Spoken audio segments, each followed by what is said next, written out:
Taoism. This Asian teaching arose somewhere between the 6th and 3rd century BC, emphasizing the dualistic concept of balance or equilibrium.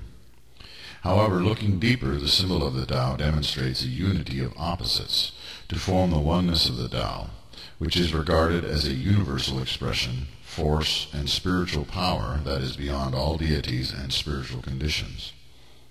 There are many spirit entities and planes of existence within Taoist cosmology, and some would regard it as polytheistic, having many gods, though in truth it is both pantheistic, a unifying intelligence within all things in the universe as God, and henotheistic, lesser things as expressions and aspects of one supreme reality. Urianism also recognizes the existence of complicated hierarchies of spiritual, mental, and physical entities and life forms, beneath and within one supreme reality and entity or mind. At the top of the Taoist cosmology sits the Jade Emperor and the Nurturing Mother, who are the first emanations of the oneness of the Tao, which is similar to the concept that male and female are united in the oneness of the limitless living light, with Emmanuel and the Holy Spirit as having male and feminine leanings, though being ultimately genderless. For Urians, the concept of Tao is similar in many regards to our concept of God, save that the Urian version of Tao is personally concerned and intimately aware of and involved in the development of every living thing. According to the cherubim Uriel, Taoism was inspired by the superangel Zadkiel as a means of introducing to human beings the idea of the necessity of balance and the unity of opposites. The central text of Taoism is the Tao Te Ching. Urians are encouraged to study this text. Cheondoism. The meaning of the word Cheondoism is the heavenly way, which is very similar to the meaning of Urian, from heaven. Cheondoism is an Asian mystical religion specific to Korea. It has monotheistic, pantheistic, and panentheistic elements, emphasizing that God both interpenetrates and extends beyond the universe and all visible things. It combines the meditative and reincarnation aspects of Buddhist teachings with the balanced aspect of Taoism, with the Christian concept of a personal deity, with shamanistic practices, spiritualism.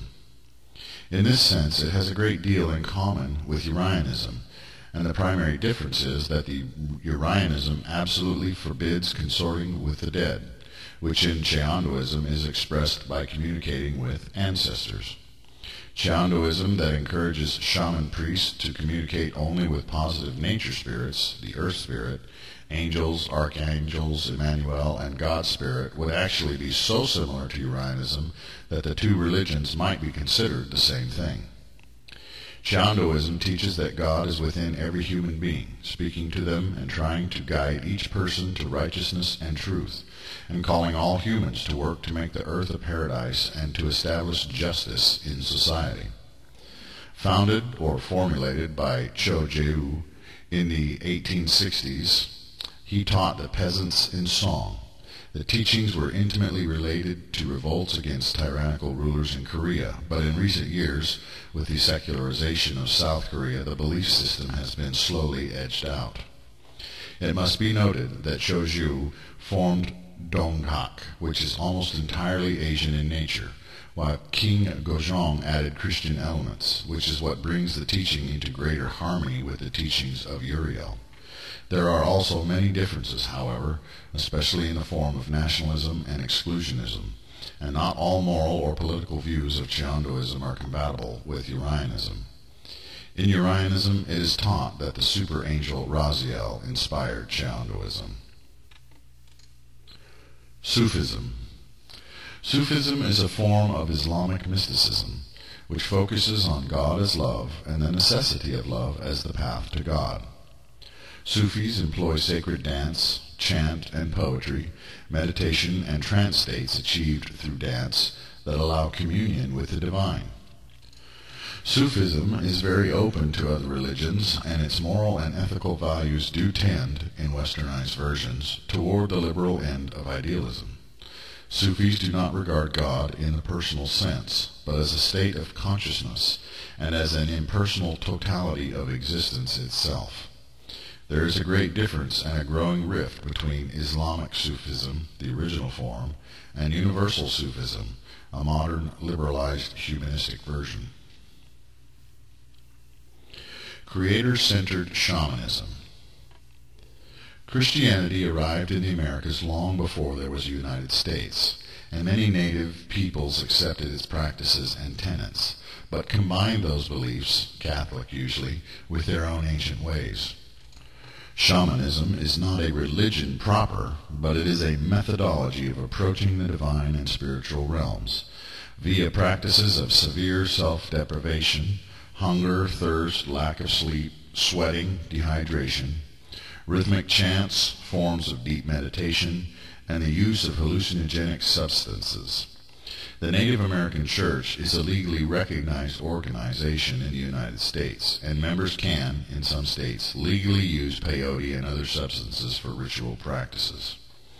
Not all Native Americans worship one supreme spirit, even if they may believe in such a spirit, for many tribes are highly polytheistic, and the one God is but the overall and all-encompassing spirit within which all other things exist. Native American religion has liberal and conservative elements within it, and some shamans and native believers share ethical and moral principles in common with Judeo-Christianity, while others embrace the liberalism of the modern era.